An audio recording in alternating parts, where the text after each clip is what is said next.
This again is all an artifact of our current food system and the subsidies and the way that the tax breaks and everything hide the real costs. So again, this is like this systemic brokenness. And the unfortunate thing is that the only answer that we're really left with is eat less or no meat. And that's not addressing anything.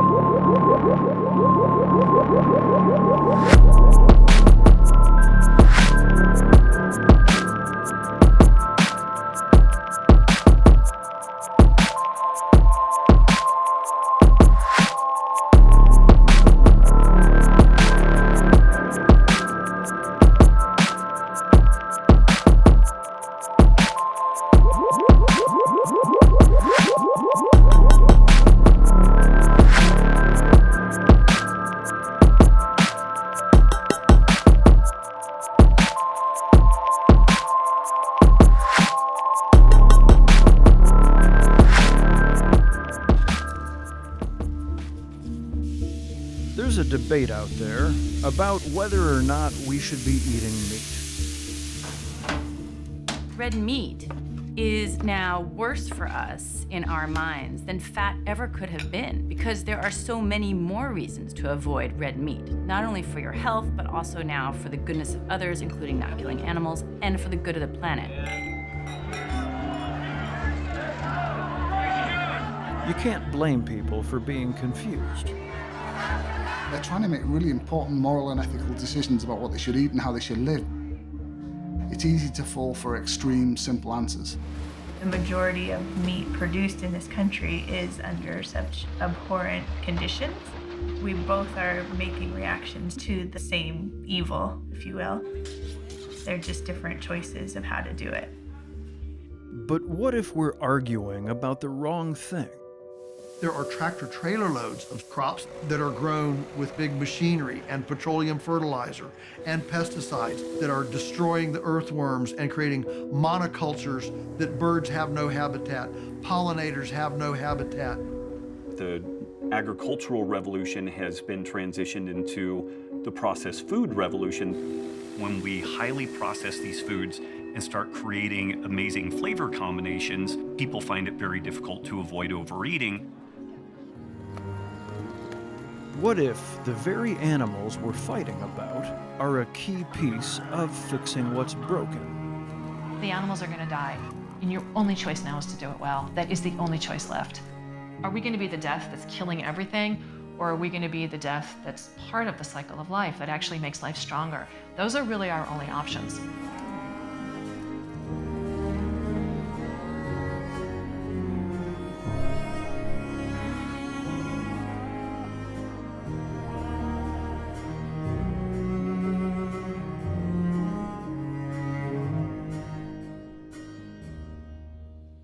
Hello, everyone. On Facebook Live is Josh Trent. I'm here with an extra special guest. You just saw the clip. He is a star he is the co-writer of Sacred Cow, the one and only Robb Wolf. Robb, welcome back to the show, man. It's been 3 years. Huge honor to be here. Thank you. I remember the last time we did our podcast, I felt like I was a rookie. And, I think that's the sign of like somebody who's a true master. They're able to really stay humble. That's something you always do. How do you maintain this humility with the health space being so much ego-driven? And really, can you share with us what sacred actually means? Sacred Cow is a unique title.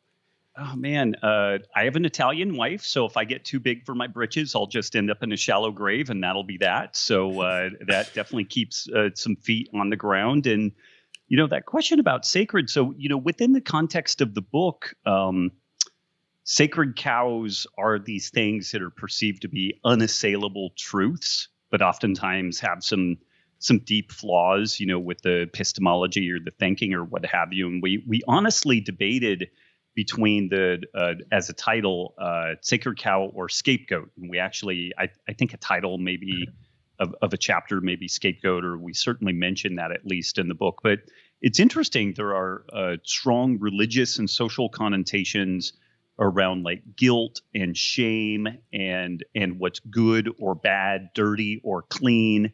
And it oftentimes gets delineated around food. And when we look through history and some really horrific situations that have occurred, Nazi Germany, stuff like that. That started in large part with delineating self versus non-self around what foods were allowable to eat, and the Jewish kosher practices and whatnot were painted in a very negative light by the early propagandists. And we see similar stuff today where there are these just absolutely stark us versus them. You're either for us or against us. And this is really where the dehumanization process begins, so that you can start fighting a war and not feel bad about the collateral damage that you're about to inflict. And so we unpacked a lot of that in the book. When we first turned in the manuscript, it was about 600 pages long, and it got whittled down to about 300 pages. So a good amount of some of that stuff didn't fully make it. It was both lengthy and also pretty controversial. But that was kind of the impetus for the title Sacred Cow, is this idea that seems unassailable, but maybe needs a little bit of further review. Wow, Rob. Yeah, because I think about the word sacred, and most people might have it in a religious context. But sacred, I mean, everything in this world is sacred. The plants that we grow in our gardens, the animals that we ethically harvest, the relationships that we have.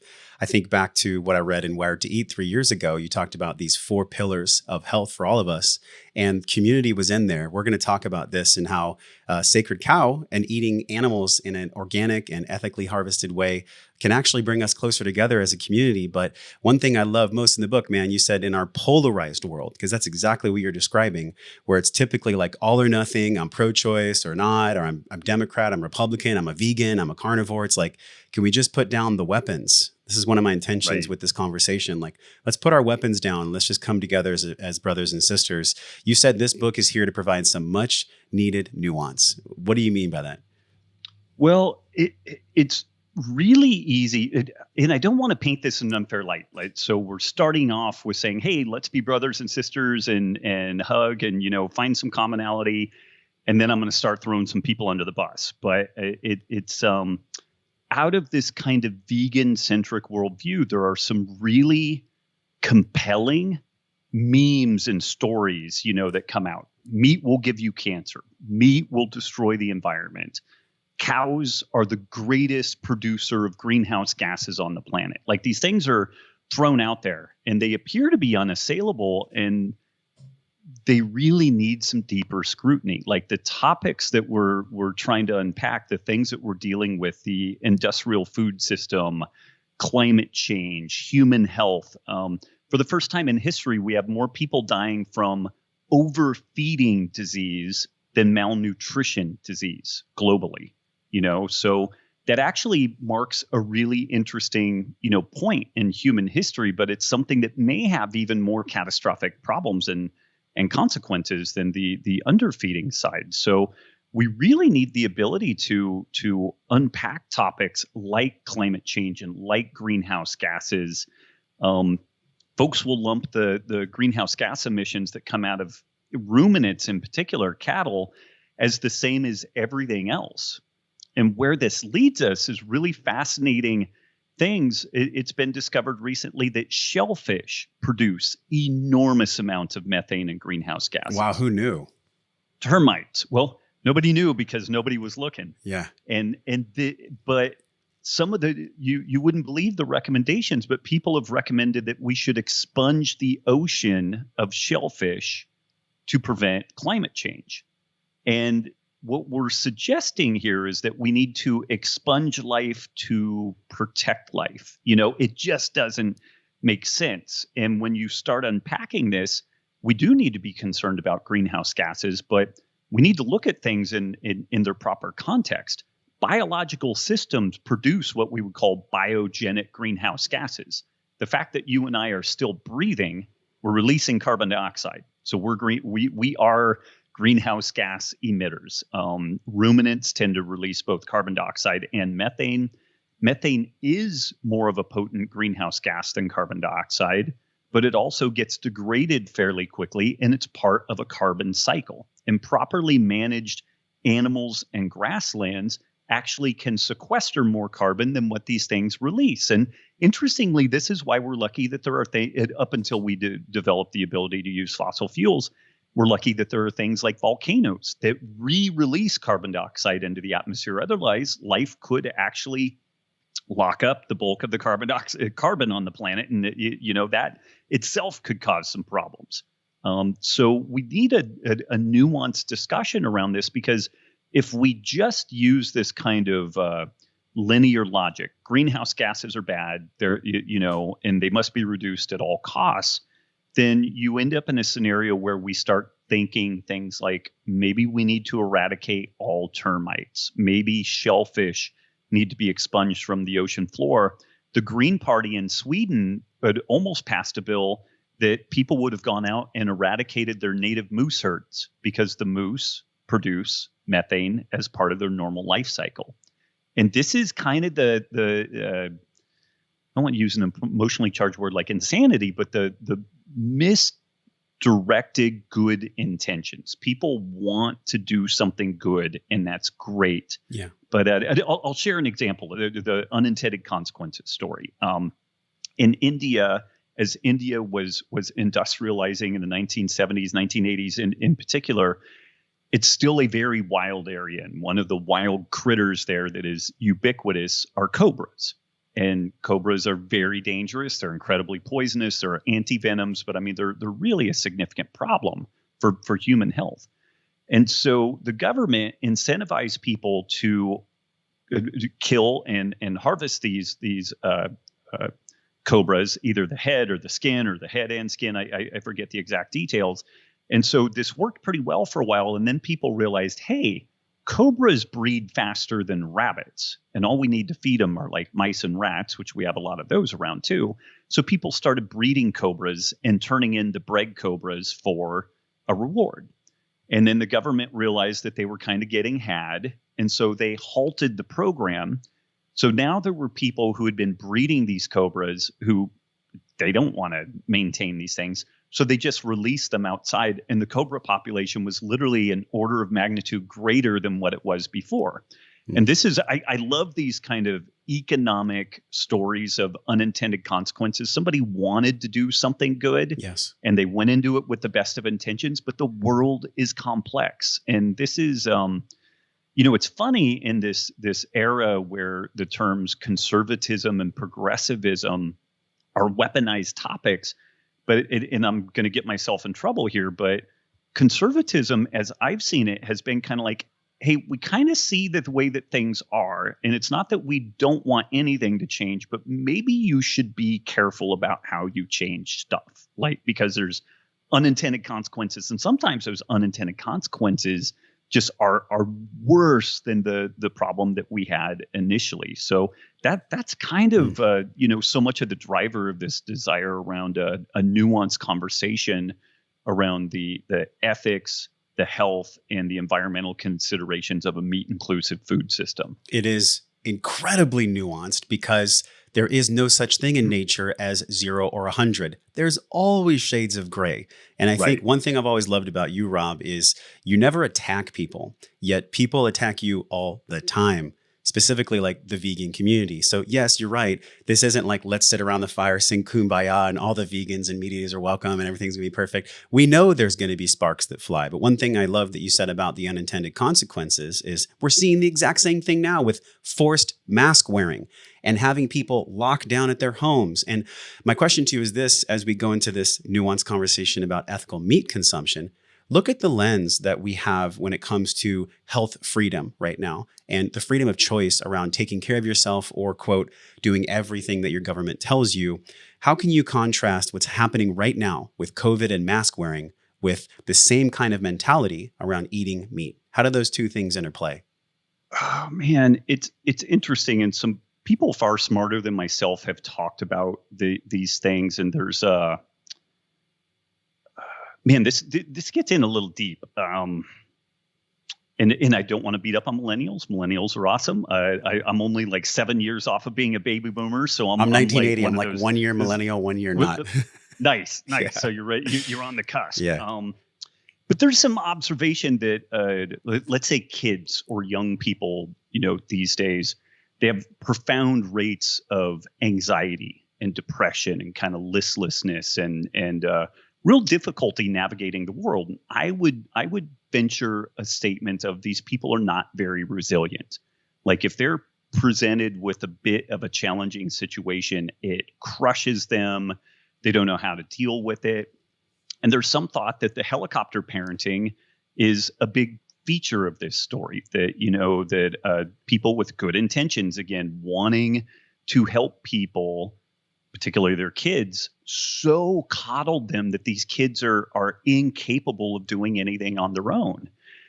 And it is morphed into this societal wide sense. Like I remember when I was growing up, playgrounds for kids had like monkey bars and rope swings, merry-go-rounds, and all kinds of stuff.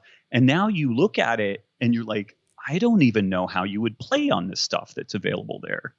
Because every once in a while, a kid will be playing on something that is potentially dangerous, and they get hurt, possibly severely, possibly fatally. And then across the board, we make this blanket statement of like, okay, teeter-totters are gone. They are too dangerous. One child died, and no more can die. And what we're discovering is that risk assessment, the ability to look at a situation and assess, is this risky or not? And this could be physical, psychological, emotional, but we learn it first as children with physical tasks. What kid doesn't think about, like, they get up on top of some high spot and they're like, I want to jump off that. It's like, well, let's see how that turns out. And you begin developing risk analysis. What's being found is that kids and young people, young adults now, have horrible risk assessment.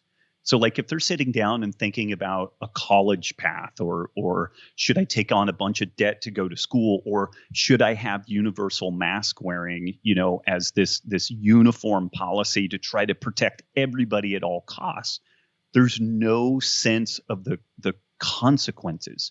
It is assumed that just because there is a perceived good outcome, reducing risk, that there's no downside anywhere else. And that is just there's a saying, the path to hell is paved on good intentions. And right. I think that this is an example of good intentions, that the knock-on effects, the collateral damage are absolutely, staggering. And we're just barely starting to see the front end of that. There was a report a few days ago that 31% of all house payments in the United States last month were missed. Now, that's a mix of both rental and mortgage. And people will say, well, the people who own properties, they just need to deal with that. Well, the people who own properties owe money to the bank too. And They may have some buffer of reserve, but at some point, these knock-on effects, like if we had a banking collapse on top of a pandemic in the midst of the most contentious, political run-up that we've ever seen, you've got the makings for like civil unrest and like societal collapse. And this is why there's so many preppers right now, because they're afraid of that. And I think we've all been warned of this, Rob, and your intelligence is so profound, man, because I look at the way you and Diana even wrote the book, environmental, and understanding that this isn't just an ethical thing. This is also like a health piece, this axis that you guys wrote about.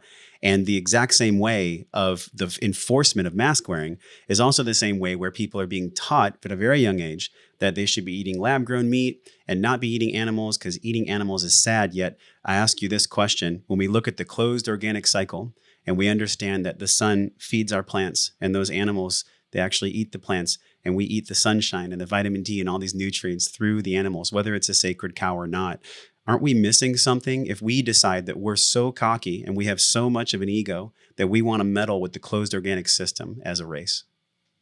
Yeah, it reminds me of some of these 1950s like Walt Disney-esque like newsreels where it's like science better than nature, and it's like, no, science studies nature. And we've had about a 60-year run where, it's incredible what humanity has achieved over the last, couple of decades. Like this is kind of a mind-blowing reality. It's this Moore's Law concept, but 90% of the information that we have today has been developed within the last 2 years. And 2 years from now, and that amount is growing exponentially. Like every 2 years, there's an order of magnitude more information that we have. We have just made such amazing strides. But to your point, it did kind of make us cocky. And this is where like some of the classic economists, when they look at things like the industrial food system, they see it as being incredibly efficient. You know, you take some fossil fuel and you use that energy and you make synthetic chemical fertilizer and you put that on these crops and they grow like gangbusters.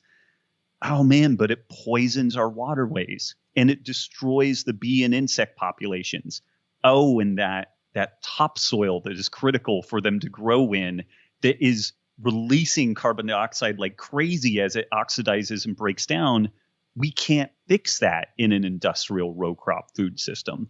So we're just now starting to do some things like full system life cycle analysis, all of the inputs, all of the outputs. And we're discovering that it's not a free lunch. You know what, we do have an infinite energy source. It's the sun. And if we figure out ways of harnessing that mainly via biogenic processes, growing critters, whether it's plants or animals, that's going to be a really viable way for us to motor forward. But, you know, we can't circumvent the laws of nature in this food story any differently than thinking that an airplane somehow defies the laws of gravity. It doesn't. It's using aerodynamics to fly, but it is still beholden to gravity, you know, and that's kind of the situation we are in. We are using technology to kind of float a way of doing things that looks pretty cool, but it's really brittle, very fragile. It would take very little perturbing of that system to bring it toppling down. Yeah, we're on a house of cards, and the house of cards started. This is really fascinating. In Sacred Cow, you talk about Earl Butz and the way that he was brought into the agricultural system by Nixon. I think it was in the Cold War era, 47, 91. Yep. I don't know exactly the year that he came in, but he was the one that really pulled the lever on that ego and said, well, we're going to use science to actually go against nature. And we're going to have monocrops, which is like literally millions and millions of acres of corn, soy, canola, and wheat. And that's when things started to shift. And that's when really the conversation based on financial interest went over to, oh, sugar is great and carbohydrates are great. And, you know, we really need to have less animals at this time and meatless Mondays. And all this stuff started from the Cold War, which blew me away. Can you bring us to that? Because it's a really big context for the rest of our conversation. Yeah, you know, I suspect that the folks that follow you will be familiar with some of the background story of like Ansel Keys and the 7 country studies and how it was suggested that fat, it generally, and animal fat in particular, was the root cause of cardiovascular disease. And Keys presented some data that was kind of suggestive of that, but then it turned out that he left out a lot of data points. The scientists at this time were not remotely in consensus on this. There was a lot of pushback, but Keys was a super charismatic, very pugnacious individual, and he was able to really ram this stuff forward. And then it turned out there was this Warren Commission on, or was it the Warren? Yeah, Warren Commission? McGovern Commission. Sorry, the McGovern Commission. Warren Commission, I think, was John F. Kennedy assassination. McGovern Commission on nutrition. And originally, this commission was tasked with preventing nutrient deficiencies in the United States. They had largely succeeded in that. Instead of dissolving this entity, they had to figure out what their next project was going to be. And they decided that they were going to try to improve the health of the American populace. And so an aide to McGovern, who was vegetarian, caught wind of Ansel Keys's work. And this really got shoehorned into kind of a governmental level recommendation that we change our dietary guidelines. And then right around this same time, Richard, this is where, you know, there's kind of a stepwise process. So you had Ansel Keys sow some doubt around the role of animal products in our diets, and fat in particular, and painted carbohydrates as this very benign entity, and all carbohydrates, and no real distinction there. There was a governmental commission that wanted to do something and be big movers and shakers, and they found something to do. And then unbeknownst to him, but Richard Nixon provided the final piece for this perfect storm. He was facing re-election, wasn't doing so well in the polls, needed a really solid conservative base to support him. And in World War I and World War II, the United States and other places around the world had enacted subsidies to incentivize farmers to produce as much food as possible. Most of those subsidies had been done away with post-World War II because this fiddling of markets is understood to be very dangerous. It can, again, unintended consequences can occur from this. But Nixon rolled out these farm subsidy programs, and this created the ability to produce enormous amounts of what is the substrate for the modern junk food industry. Seed oils, cheap grains. You could argue that it subsidizes the production of meat and dairy also, although the subsidies that go into meat and dairy are in the tens or hundreds of millions of dollars, whereas the subsidies that underplay grain and grain-like products are in the billions of dollars. So it's an order of magnitude different. Not that either one of them is good in my opinion, but there's a massive disparity there. But all of these things came together in such a way that we started demonizing animal products. We felt that we needed to do something different. Our farmers started getting paid to produce huge sums of food, and sometimes they got paid to produce no food as luck would have it. And we had to figure out something to do with all this excess food. And right around this time, a process out of Japan, which had been known for about 50 years, the ability to convert corn into high fructose corn syrup, got refined to a degree that you could do it cheaply at industrial scale. And so all these things kind of came together, and this is where conspiracy theories are dangerous.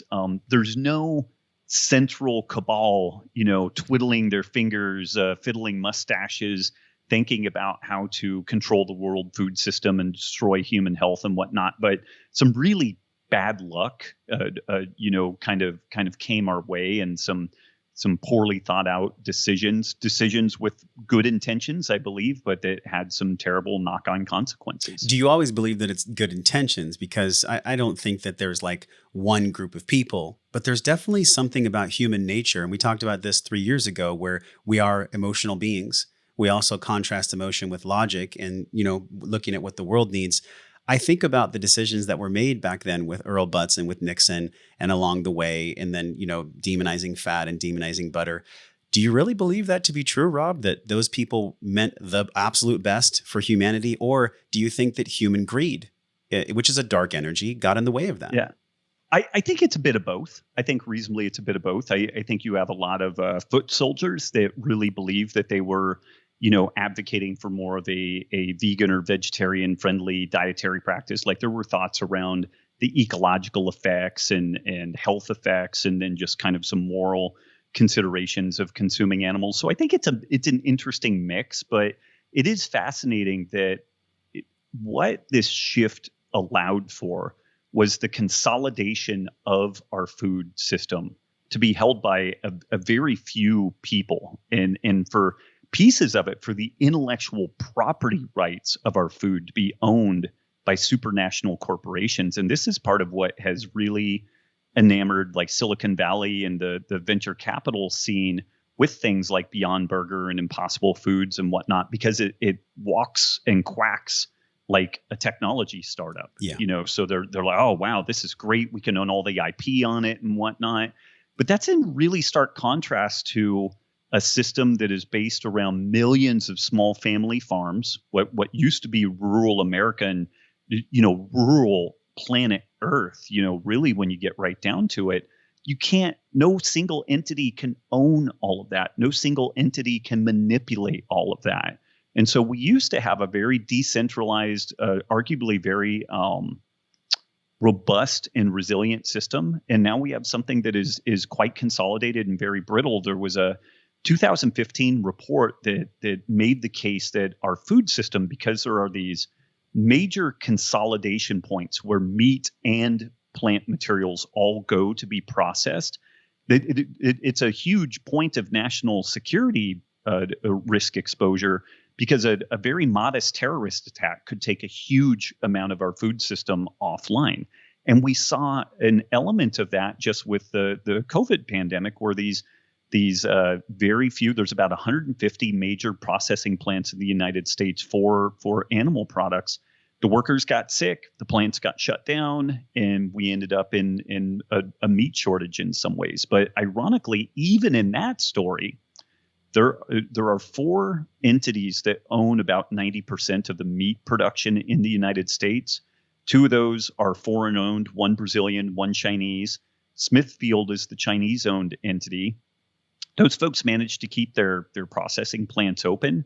And the bulk of that pork was exported to China during this whole pandemic, even though the United States was facing food security issues. So we have some there's a lot of interesting stuff there, like food sovereignty. And does it make sense to have foreign elements own huge swaths of our industrial base or food base, things like that? It's a good question, Rob. And it's a great question for all of us that are listening here and that are watching on Facebook. If you have questions for us, please leave them in the comments for Rob. Rob, when I think about really financial interests, I don't think fundamentally that capitalism is evil or it's some kind of tool that's meant to bankrupt everyone. But I do think, man, that one thing I've been feeling for a long time that we've had many people talk about on Wellness Force, including Dr. Zach Bush and Dr. Perlmutter and Dr. Lynch, we're all looking at a big mirror right now of how we've treated the planet, how we've put profit over people, and how we've really just put human greed as a forefront and quoted it as progress. Progress. Let's just make progress happen in the name of everything else. We're in a return process, and you're a leader for this. You're a voice for this. We're in a return process back to loving the soil, back to loving animals, including ethical harvesting, and back to treating each other with respect, and back to not putting money really in front of all things. How do we do this, though? How does the sacred cow lens see this economic and this regenerative agriculture really coming together right now? How does this work for us? It's kind of crazy, Bill, like kind of crazy train where I would ideally drive the boat. I do think that those economic incentives are critical. I would argue that they become dangerous when we have monopolies, when we have singular entities that own every part, the vertical and horizontal integration of a system, and there's no competition, then that's super dangerous. And we are there. By contrast, I've advocated for everything from governance to food systems that more of the power, more of the decisions must happen at the local level. And it sounds kind of crazy for people, but people will say, well, what about Europe? And what folks don't understand, I don't think people travel enough. Like in these European, like socialized democracies, the bulk of their decisions happen at the municipal level. They happen locally, and they try to push as little as possible to the more centralized level. And there's so many factors to this that are beneficial. One, the people locally understand what their needs are so much better than somebody 1,000 or 10,000 miles away. Like it's impossible to get that same type of feedback. Yes.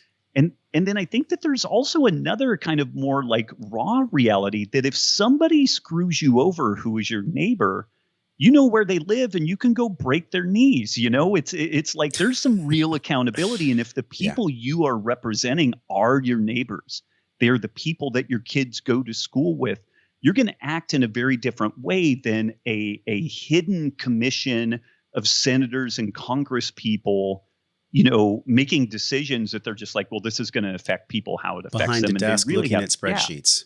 Yeah. Yeah. So I'm a big fan of the markets and kind of capitalism, but I would really, if there was a role for government, I see it as being, okay, we've let things run. Like this is all the Teddy Roosevelt era, like trust busting stuff. Like they ended up breaking up a bunch of things like Standard Oil and things like that. And it was really good for the world. And I think that we've gone way too long without a revisiting of that. Like we should probably see that applied to the technology giants. We should certainly see it applied to, I would love for there to be 10 American medical associations and each one of them competing against all the others. And we would sort out cancer and diabetes and cardiovascular disease really quickly. if there wasn't a monopoly on that stuff. It would only take one group to break from the ranks, do something innovative, and crush their peers. And then those best practices would have to be adopted. But when you have a monopoly, then it just makes it so easy for that largesse to flow to a very small group of people. But we are collectively really afraid of self-governance. We are terrified of taking the reins for ourselves in handling our own shit. Like we How keep so, though? wanting. Just the tendency that I see or that I feel is that people want more decision making to happen at kind of like a federal level. They want the federal government to enact these broad reaching, we're all going to eat this way, we're all going to live this way.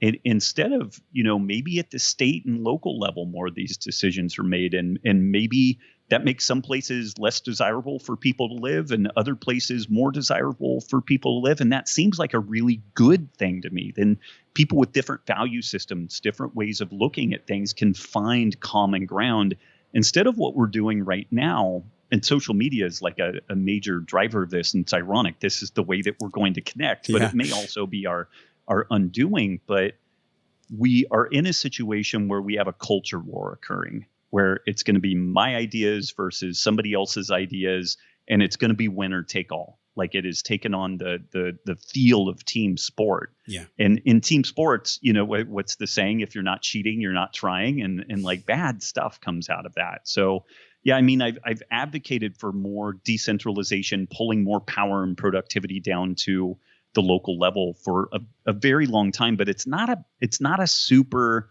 sexy topic. And it's intriguing to me. Like it seems like this should be obvious. Like, don't you want the people being more involved in the decision making versus some largely unknown entity very, very far away that may or may not, understand what your particular needs are? There's so much to unpack there, Rob. I mean, I look at personal responsibility. I look at the way that really like oligopolies, monopolies have been running everything. I mean, food is just one piece. There's the pharmaceutical wing.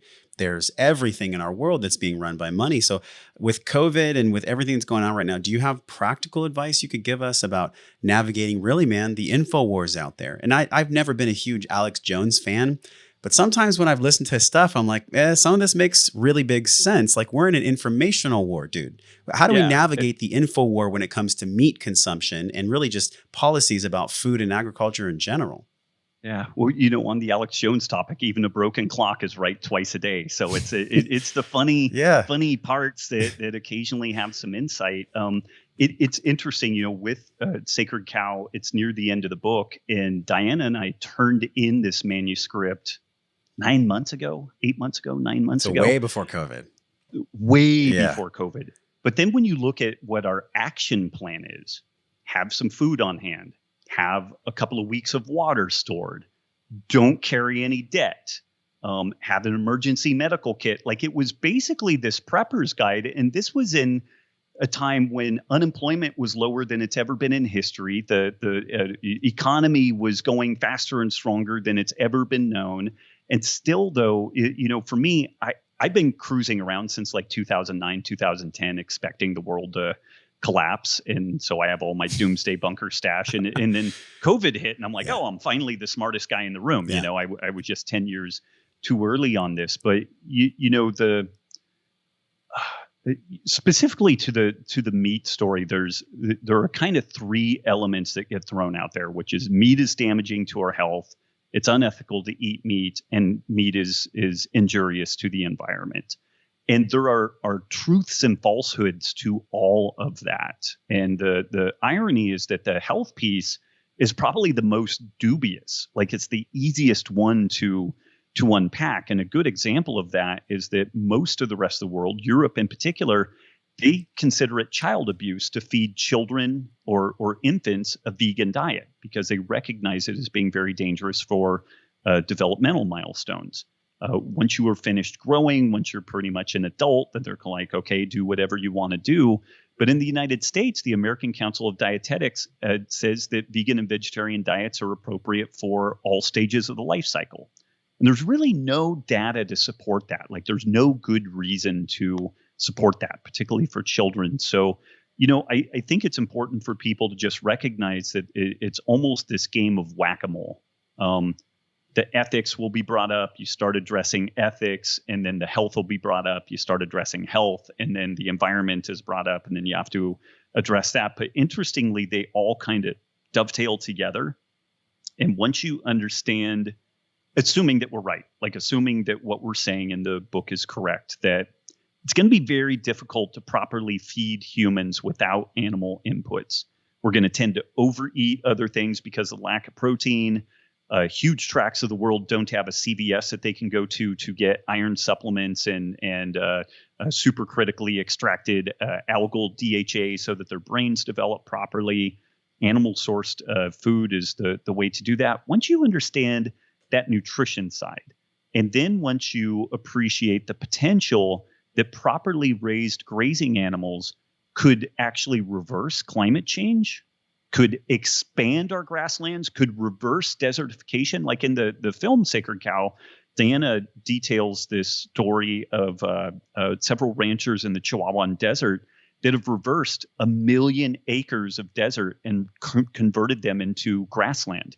And I mean, like, it's grass eyebrow deep, and folks who are native there, who have lived in the Chihuahuan area for 8 generations, they had no idea that grasses could grow there, because they've been using kind of these conventional methods of grazing, which lead to desertification. But interestingly, if you do mob grazing and move the animals in a specific way, then we can actually reverse desertification. So not only can we produce a lot of food, but we can produce more and more food as we reclaim areas that have been turned into desert.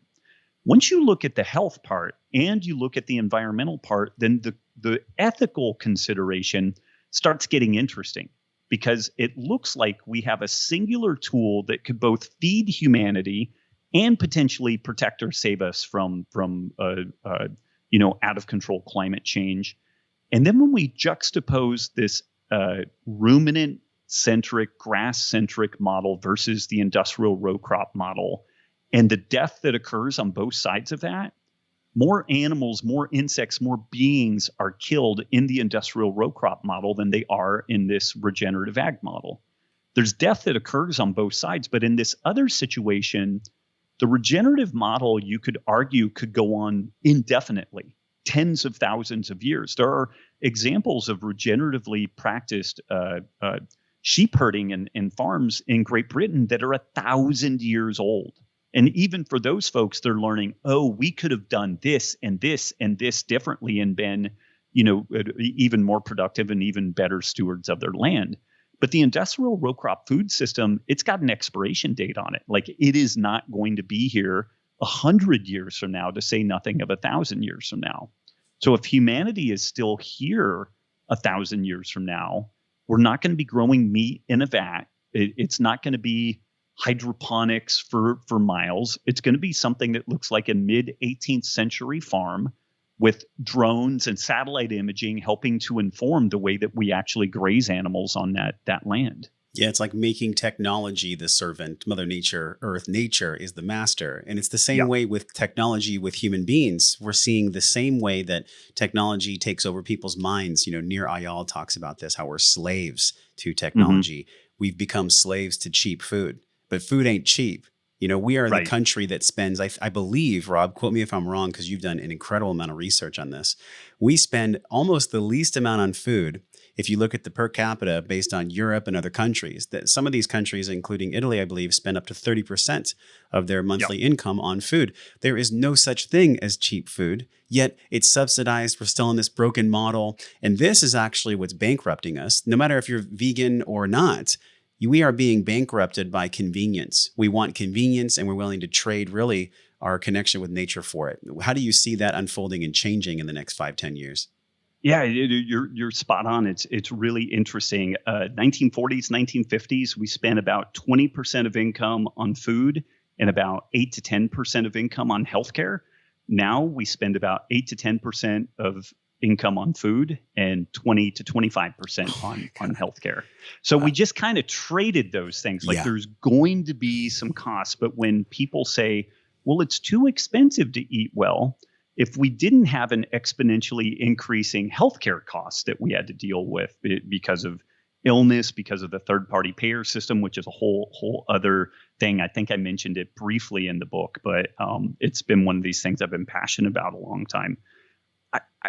I would go out on a limb and say that people would be more comfortable with paying more for their food if it was understood that they weren't going to be crushed under healthcare debt, and it would free up the resources, even for people living more at the margin. Like, there are ways of subsidizing those programs and making sure that at-risk families, people low income, we can take care of those folks and help them to get a proper leg up. But we do need to understand that there's just not a free lunch in this story. And it's interesting because I am kind of libertarian at heart, and I'm kind of reticent because of those unintended consequences to get in and start regulating things. Like, it's been kicked around that there should be a butter tax, that there should be a meat tax. It's also been suggested that we should have a soda tax. In the case of soda, I could kind of get behind it. In the case of meat and butter, I'm not, I'm like, I don't know if that's moving the needle in the right direction. But I do think at a minimum, if we were to gut the farm subsidies system that we have in the United States, it would make it such that we have a system in which Twinkies are no longer cheaper than apples. That is insanity. Yes. That is pure insanity. Yeah. This is something people don't know. McDonald's, I believe, purchases the most tomatoes, potatoes, lettuce, or they're definitely in the top 3 to 5. And they set the prices to these growers who are forced to spray these chemicals like Roundup and all these things, and then glyphosate. Everything's so broken, Rob. The only way around it is we eat real food, including organic, grass-fed animals.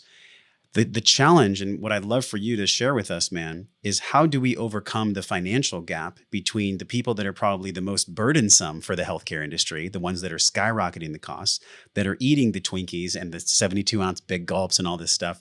They literally, based on their own life choices, cannot afford organic foods. Like, what do we do to turn the table on that aspect? I think that's in the back of everyone's mind.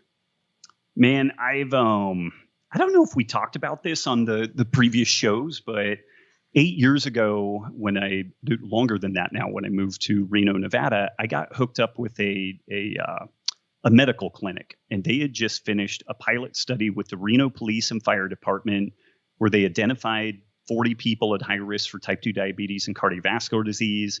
We put them on kind of a low carb paleo diet, modified their sleep and exercise, and based off the changes in all their health numbers, it's estimated that pilot study saved the city of Reno about $22 million with a 33-to-1 return on investment.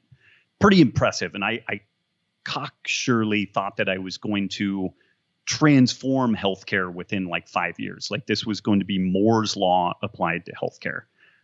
It's further than 5 years down the road, and clearly healthcare has only become more of a disaster and has not really improved. But we have made some headway. We've grown that business. Self-insured captives, companies that internally fund their healthcare, they're reaching out to us because these exponentially increasing costs are impossible to stay ahead of. Drug cartels can't deal with exponentially increasing costs. So I'll try to be quick about this.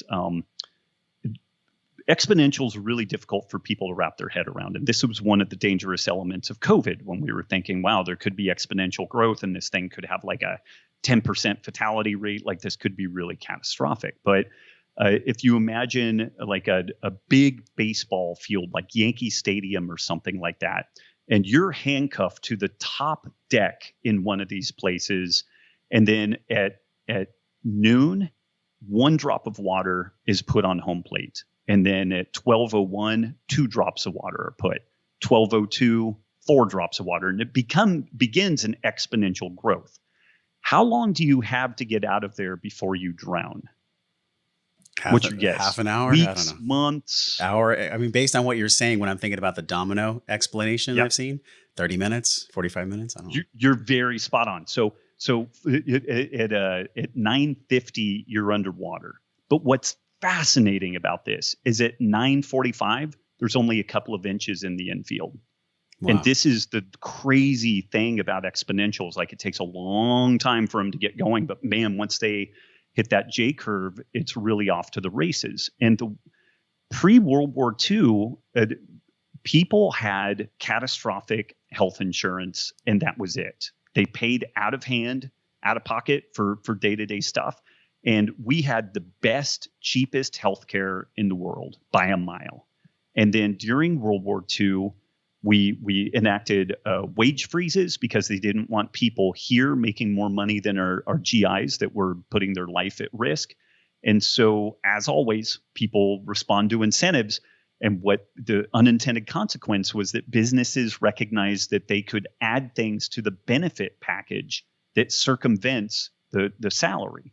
And so, hey, we'll give you free health care if you come work for us, and that's better than the guy that isn't going to give you free healthcare. Yeah. And this is where health insurance got tied to the employer, and it created what's called the third-party payer system. So if you're the doctor, I'm a patient, and somebody else is the insurance carrier, each one of us has completely at odds, goals. You want to get paid the best that you can as a doctor. I want to pay as little as I can as a health consumer. And then the insurance provider wants to charge me as much as possible and pay you as little as possible in this whole story.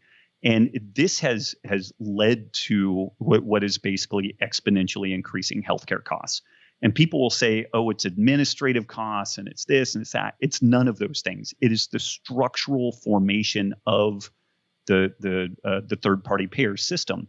Car insurance does not endeavor to replace every single thing on the car, and it's because they know that would be a disaster. They'll buy you some wiper blades sometimes. They might fix a windshield if it gets chipped, because all those things help to prevent you crashing the car and having a catastrophic outcome. But it's very different than saying, hey, every dent we're going to cover. Every time you pop a tire, we'll cover that. Because what that starts doing is misaligning incentives. If you know in the back of your head, if I drive my car out of alignment and pop the car hitting a pothole, that's okay. The insurance will pick it up. And then people will start fucking up their rigs, and this is the rental car deal. This is why you never buy a used rental car. Like, people have destroyed it, And so this project I've been working on, and I learned a bunch working with the Chickasaw Nation. I spent 2 years working with them, helping to develop some of the infrastructure of this risk assessment program. And what I learned from those folks is that we need a payer solution. And I've been working on putting together this thing called a MediShare, which historically has only been available to religious entities. It's a medical sharing cooperative where people pay money into an account, and we agree upfront on what things will be covered and won't be covered, and then the MediShare actually pays that stuff. They don't try to shake down doctors and hospitals, but they do negotiate a good, fair cash price, because they're like, we will pay, but you guys don't mess with us. Like, make enough money to stay in business, but don't fleece us. And so the costs typically associated with MediShares are like 60, 80% less than standard insurance. So this is, again, where people are talking about all kinds of kind of peripheral stuff. It's like, well, we need minimum wage increase, or we need this, or we need that. And these things are, in my opinion, are very similar to going after symptoms of disease versus root cause. Yes. And like in this health scenario, the third-party payer system sets things up so that we're not incentivized to take any personal, accountability in our health. We're actually disincentivized in some ways, just on a psychic level, because it's like, well, I take care of myself, so why do my insurance rates keep going up? Right. Because you're subsidizing people who are not taking responsibility. So this is, again, where I would love for there to be 10 American medical associations, and each one of them has a network of healthcare insurance providers, and not really insurance, but more these MediShares, where those things compete against each other, and you are incentivized for good health. We do some health screening. If you look good, great. We'll give you some rewards. If you don't look great, we'll give you some health coaching and all the help and guidance we can to get you better. If you don't get better, we're either going to charge you a huge amount of money or we're going to kick you out. And the interesting thing, people will say, well, what about pre-existing conditions? Most pre-existing conditions have a metabolic underpinning to it. There's very few that are like 100% genetic and would not respond from better diet and lifestyle. Cystic. I don't know anyone that thinks that oligopoly or having like 4 food companies or 6 media conglomerates or whatever it is, but we're in this kind of duality, Rob, and this is a metaphysical proposition based on the health component you're talking about.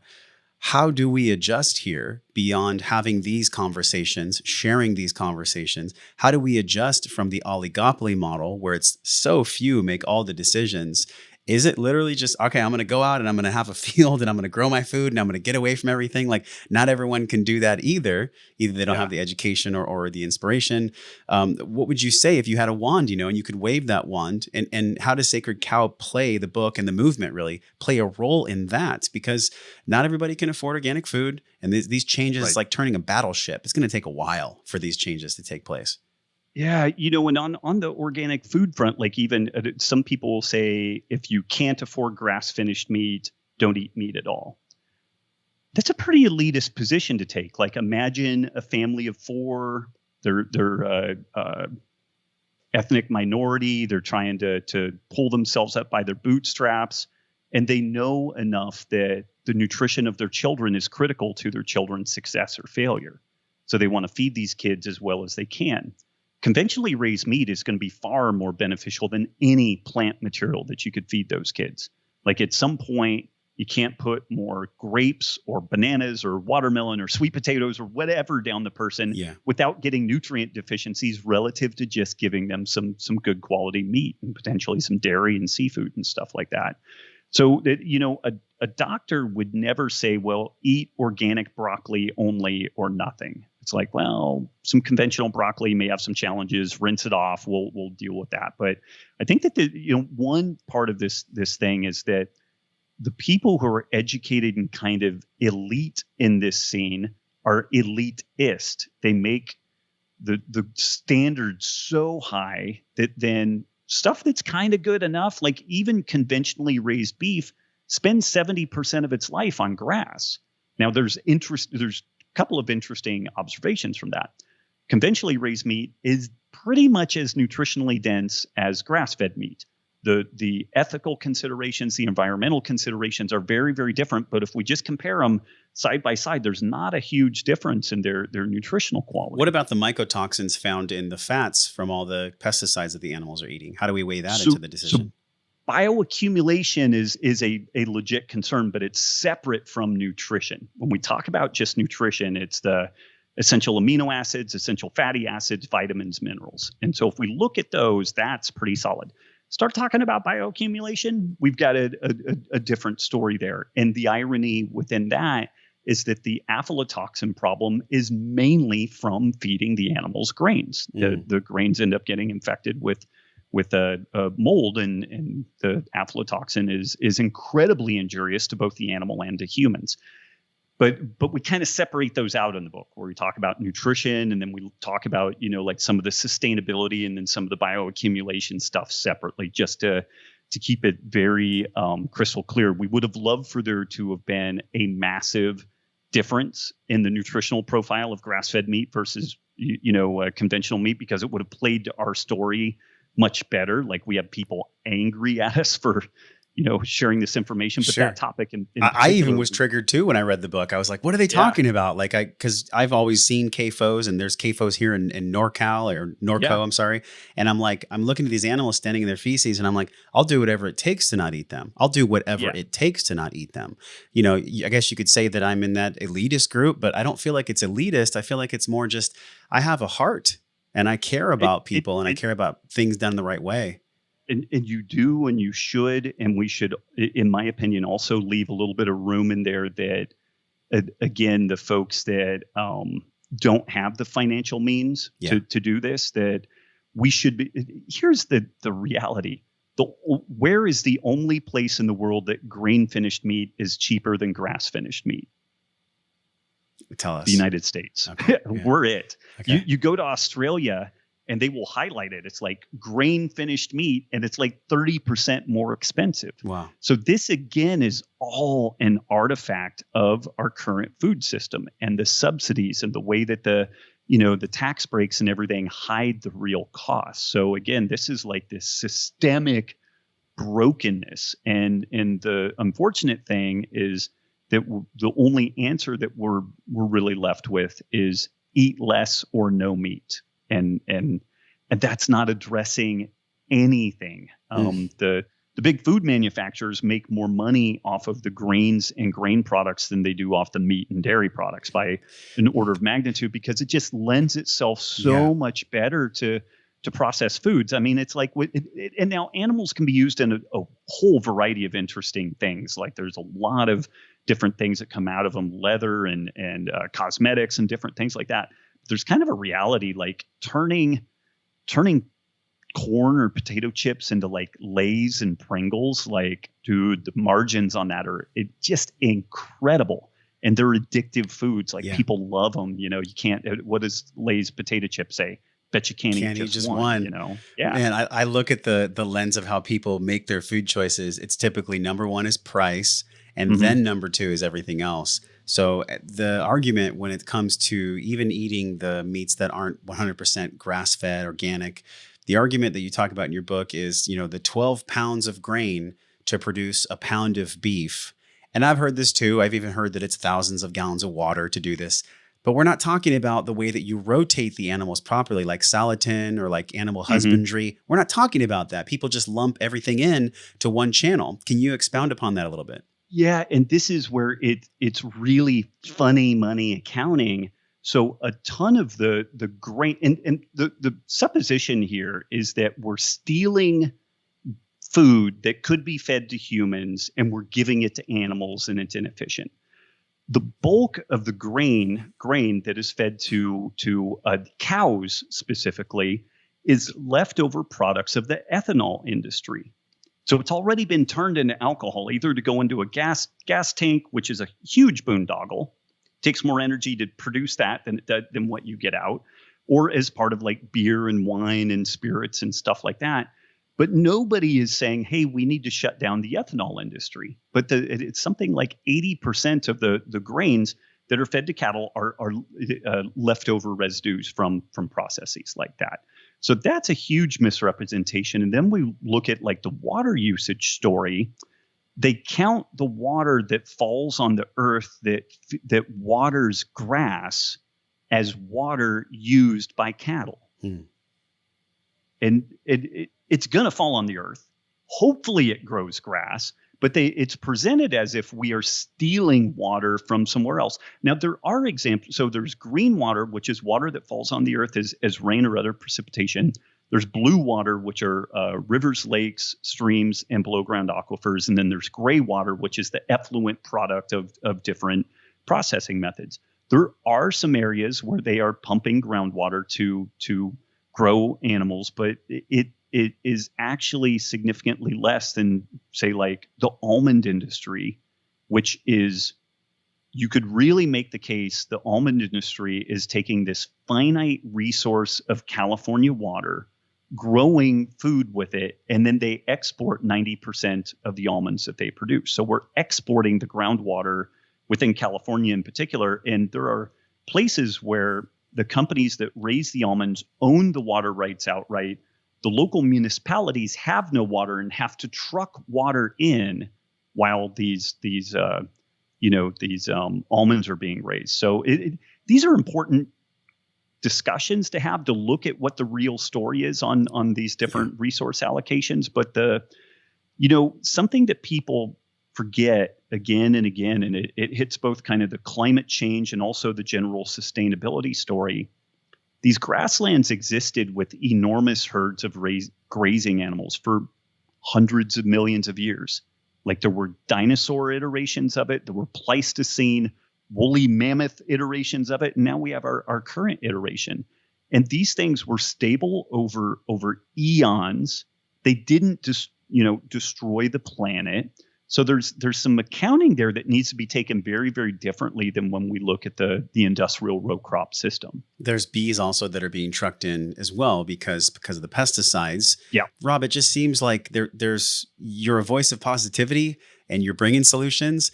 But man, when I feel into it sometimes, it's just overwhelming for me. And I know I'm speaking for so many people. It's like the bees are dying because of pesticide, because of Monsanto's interest in Bayer. We're getting people that are sick from that. Then we're also seeing people spending more money on healthcare than food. It seems like everything is tumbling to the fucking ground right now. And that's what it feels like, man. And so I'm like, all right, let's talk about this with Rob about how even if we do eat meat that's not 100% organic, that's not $12 a pound, how we're still contributing to part of the solution. I'd like to go into that just a little bit deeper.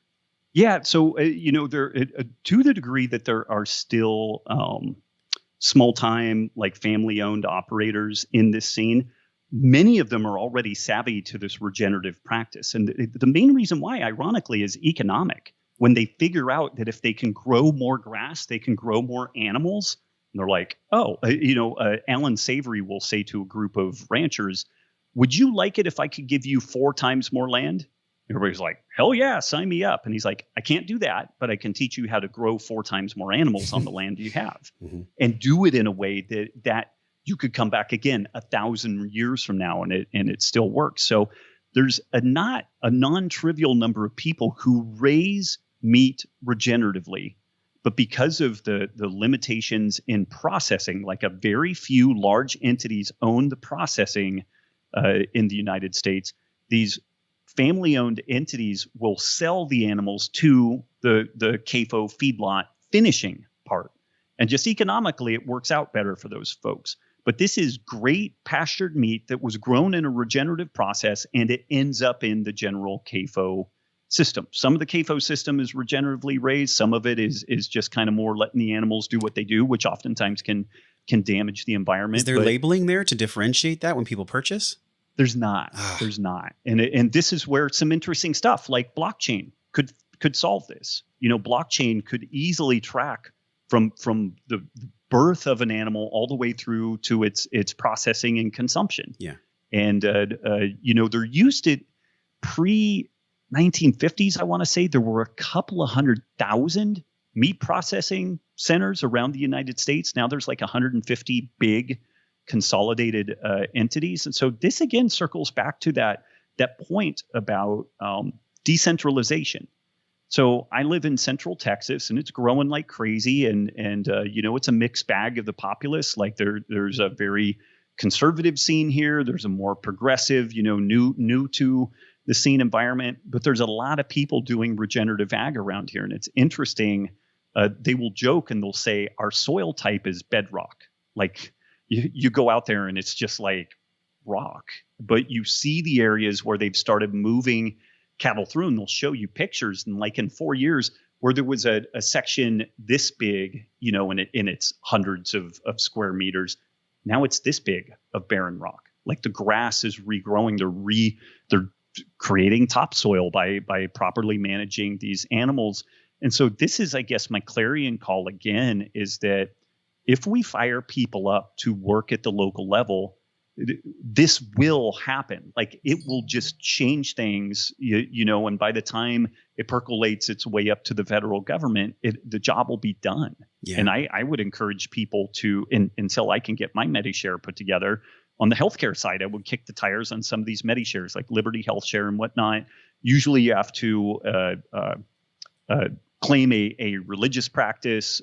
There are some provisions now to create secular MediShares, but some of them make it much more broad. It's like if you believe in the spirit of nature, then you're good to go. So it depends on the way those things are set up. But these MediShares are operating in a very different way than the standard insurance model.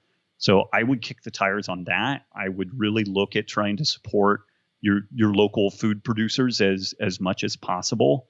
And, as they say, the change happens at home. And that is really where we've got to make it happen. And we can do pingers out to the bigger universe, doing shows like this where you can literally reach people anywhere in the world.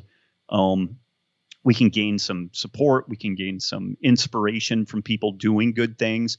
But we really do just have to grab a slice of personal accountability and figure out, what am I going to do today that's going to make a difference? And like, we've really been helping our local regenerative farmers that we know. Like, we'll even go out and like dig fence posts for them and stuff like that. Like, one thing, anything that gets me off the computer, I'm like, thank God. Me too. Like, that's incredible. Me too. But then the other part of it is just that they need some help. And if I can help, install that infrastructure, then that's going to be part of my legacy. Like 100 years from now, hopefully that fence post is still there and it's still helping to hold up an electric fence that's helping regeneratively grazing animals, continue to improve Central Texas. We live in Southern California here in Encinitas, and, I get to go to the ocean. I get to go in nature, and we have mountains, and snow is a couple hours away. So I have all these things, but the more that I start to feel what's really happening, and really the ethos that you stand for and that Sacred Cow was built upon, that is, can we grow our own food? Can we eat real food? And can we make the sacrifices? And can we let go of some of these things that we actually don't need anymore, so we can take both the energy and really our psyche and finances and put those towards a sustainable lifestyle for ourselves and our families? And we covered a lot of ground on this podcast so far, man. And one thing I've always respected about you is that not only are you a businessman, but you're a father. And it's something that is in my future. I know it's there. And one thing that you talked about in the book, it was in the first couple of pages, and it just floored me. You said, this is for our children. May they steward this world better than those who came before them. What are you excited about for your daughters and for even your friends and their children?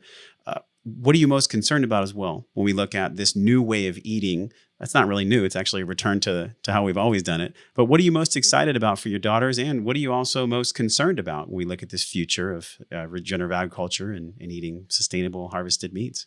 Man, unfortunately, I'm going to do the concern first. And it's not even just the regenerative ag or the food systems. Like, if we don't do something different, our healthcare system is going to implode. If we don't do some different things on like a global economic level, our economic system's going to implode. Like, there's some existential threats out there. But the most concerning thing that I see right now is our complete inability to have conversations about things. And these social justice topics, these equality topics, they're really important, but it's presented as if not dissimilar to the climate change topic. What's kind of the catchphrase on that? The science is settled. What do you mean? Which science are you talking about? Science is portrayed as some kind of God. It's like science has become the new God for some reason. Yeah, and science only works if you hang a sign on it, good until further notice. Like, this is our best understanding of what we've got today. There's some things like gravity and quantum mechanics that we have some pretty good understanding. Like, there's probably not going to be a lot of gotchas there, but our ability to predict the weather is pretty good at like a day or two, starts really degrading at like 5 to 7 days. And this is, again, like, we don't know where any of this stuff is going to go. And so making decisions around it are we need to be careful with it. Like, we need to just be careful, careful of those unintended consequences. But even beyond that, like at a societal fabric level, I wouldn't be surprised if we're not in some sort of a medium to warm, like, civil conflict within 10 years. Like, if we don't change what we have going on. And I know a lot of people are almost kind of like fired up for that. They're like, yeah, bring it. We can set everything right. I would just encourage those folks to do some digging on like the history of the Khmer Rouge and Cambodia, Pol Pot, the killing fields. This was an example of a society that fractured along some really interesting lines, and be interesting in the context of what's going on right now in the United States. And tens of millions of people died, and it set their culture back irreparably. And like the horrors that were visited upon this population are just unbelievable. And it's not a singular example. The Hutus and the Tutsis in Africa, like, there's just example after example after example. And I'm really scared that we're heading into a direction like that, where we are so polarized, where we're so incapable of finding common ground, that we're going to start trying to kill each other. And the potential for real tyranny to come in that situation, where like people think we're under tyranny right now. Maybe we are, maybe we aren't. But I tell you what, it can be far worse than what it is. And if society starts coming unraveled at the seams, then everybody wants that strong individual to come in and set things straight. And man, it's really dangerous. And I'm super worried about that. And even us having this conversation, like even while this is going live, there are probably some people that are like, fuck that asshole, and are upset at the notion that our inability to find some common ground, or even just say, hey man, you do you and I'll do me. Yeah. And so we don't necessarily have common ground, but I'm not seeking to force my worldview on you at gunpoint. And I feel like that's the direction that things are going. I hope that this is just a case of me becoming old and crotchety, and this is just kind of a get off my lawn old man moment. But I really don't think it is. Yeah, I don't think it is either. And I can echo this because in the past 2 months, specifically 3 months with COVID, we've done a featured series with many health experts, not just one. I mean, I'm talking like 6 people with medical backgrounds that have come on the show to talk about, what does it really mean when we're wearing a mask, and what is the actual science around like the particulates in the air, and really going into these nuanced topics, just like we're talking about sacred cow and animals that are harvested in an ethical way. But it's almost like people have this cognition bias, this precog, where they're like, I'm only going to go on social media and I'm going to be in a blast echo chamber and gather only the things that really resonate with what I already believe. It's almost like, Rob, we've lost our ability to listen. We've lost our ability to listen to one another. And I don't think everybody should go out and buy a bunch of CAFO meat and stock their freezers and be in this reactive mode. But I do think, and one thing that I love about your work and how you've written this book is you just spend the time to listen. You did the research. You went to the farmlands. You interviewed people. You created a film with this thing. Like, you spent the time. And I would just implore everyone to go out and do something where you spend the time listening and less time pointing the finger and trying to attack others when their opinion is different than yours. Rob, we have really done a great job about talking about the social impact. We didn't get too much into the nutrition because I want people to read the book. And also, you're well known for being a nutrition expert in the world. But when we look at the morality behind this thing, the real moral lens, how does eating ethically harvested cows, these sacred cows, how does this help us 10 years from now, 20 years from now, so that we can have this correction of the broken system? Man, if we can wrap our heads around the need for a system that looks more like ecology, like nature, then I think that we're moving into a good direction. One of the interesting rays of hope in all this, the Audubon Society, which has historically been very antagonistic towards ranching, has been wholesale endorsing these Savory Institute hubs because the bird populations are exploding there. Because what's so interesting is holistically managed land. When the rancher looks at it and he's like, I need to do this and this and this to improve the habitat for this bird and that bird and the other bird, it's good for the cattle. It's good for the sheep. It's good for the goats. It's good for everything. And this is the interesting thing, is that in the industrial system, we don't get multiplicities of use. It's completely extractive. Like, the only thing we get is like nutrient poor, high calorie density kind of food like substance, but that's it. But in this regenerative scene, we have habitat restoration. We improve the carbon capture of the soil. We improve the water retention capacity of the soil. We extend the soil microbiome below ground and diversify that. We enhance biodiversity. And we produce nutrient-rich food in a way that, again, could go on basically indefinitely until the sun runs out of nuclear fuel. Like, this process could keep going. So that's the opportunity that we have. And circling back to the current system, cows are really demonized. I do want to mention that chicken and pork are about 100% dependent on grain and soybean inputs. So a lot of the slings and arrows that are leveled at cows aren't really appropriate there, and they're wholly appropriate in the chicken and pork area. And over the last 30 years, we've dramatically reduced our consumption of beef and dramatically increased our consumption of chicken.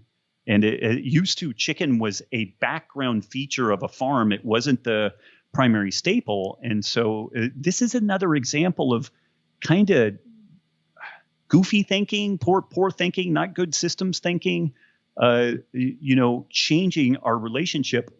Large grazing animals have always been kind of the keystone food source for omnivores like humans. Like they are they're kind of the primary global food source, whether we're talking about consuming plankton in the oceans or whatever. That trophic scale represents where a huge amount of energy is consolidated and turned into food that then spreads throughout the food web. So if we can head down this direction, like it wouldn't be that hard to take the entire current CAFO feedlot beef system and convert it over to 100% regenerative. They already spend 70% of their life on grass. Just make sure that the time they spend on the grass, it's holistically managed. And why don't we generally bring them pretty much all the way through on grass? There's some areas like northern Canada that you got to have some grain residue and maybe a little bit of grains to be able to get the animals through the winter. And that is completely sustainable. People did it hundreds of years ago. So like there are practices that can fit that. But that system is oddly enough not that far off of actually being far, far better. And then our antibiotic usage would drop, like all kinds of really beneficial things would change. Man, the benefits so outweigh anything else that could ever get in its way, including this perceived cost of, quote, cheap food. Yep. Rob, like our wellness depends on this. This is way bigger than just a conversation about vegetarian versus carnivore. And we started it without that, by the way. We're all around the fire. Maybe some people got thrown under the bus. I don't know. I didn't feel like they did too much, man. But we are kind of coming to home. We're coming back home. When I first even found the paleo movement, it was like you and Mark Sisson and a few people in 2008. And I was so attracted to it because I thought, oh, well, this just makes sense. I don't actually need an explanation. It makes sense to me because it's how I see everything actually working in harmony with one another. The closed organic cycle, the way that we're in community, the 4 pillars of health you talk about. But how do you define wellness? 3 years ago, we talked about wellness on Wellness Force. Now, this is your third book, right? Sacred Cow is the third book. Your third book, a lot more experience being a father, a lot more experience being a businessman. With all this experience and with everything that you've learned and all your research, now how would you define wellness? Man, I still am not going to have a particularly good, these big topics are tough. I really don't know, man. Like I wish I had something pithy there. Like I knew that this was going to be something that would probably pop up, and I floundered around trying to pen some stuff. Yeah. Definitely thinking about one's place in the world and being comfortable with that is, I think, a really powerful piece of wellness. Maybe it is not wellness itself. Maybe it's a derivative of this next order thing that is wellness. But understanding that we are a piece of nature and that nature is where we belong, I think is a very comforting thing to understand that would certainly feed into wellness well. Yeah. Nothing pithy about that. I mean, that was very true, no matter who you are. And the book is Sacred Cow. I think if people are watching now, there's still 2 or 3 more days where they can get $200 of bonuses. After that, we're obviously going to be giving away, as I mentioned earlier, 5 copies. So, Rob, we're giving away 5 copies of your book. So thank you for writing this book. Cool. Everybody just go to wellnessforce.com/review. Leave us a podcast review. If you share this conversation and if you let Rob and I know, like, hey, this is what I enjoyed, and you share that with other people, you never know, we might make a big dent in the house of cards that's essentially falling down. Rob, where can people get the bonuses? And we already talked about where they can get the free book, but where can you get the bonuses? If they go to sacredcow.info/book, then that's where all that stuff lives. Yeah. Awesome. Well, man, thank you again. This has been 3 years in the making, and I'm just super honored. I'm honored that you choose Wellness Force to come and talk about your mission on. I'm honored that in 2008, I read your book, and I started to understand this whole world of like ancestral living and seeing life through a lens where it's not just about me. And I think that's come up quite a bit in this podcast, man. So thank you so much for coming back on the show. Thank you. And let's do this before I do another book. Let's do a between book show as well. Are you already writing the next book? No. Okay. Now you can need a little rest after this one. No. Yeah. It's kind of like having kids. Each time you do it, you're like, I'm never doing that again. And then 6 months go by and you're like, wouldn't be that bad. So yeah. All right, man. Well, thank you again for coming on the show. And until Robb and I see you again, until you see Robb across the world, we're both wishing you love and wellness today. We'll talk to you soon. Absolutely. Thank you.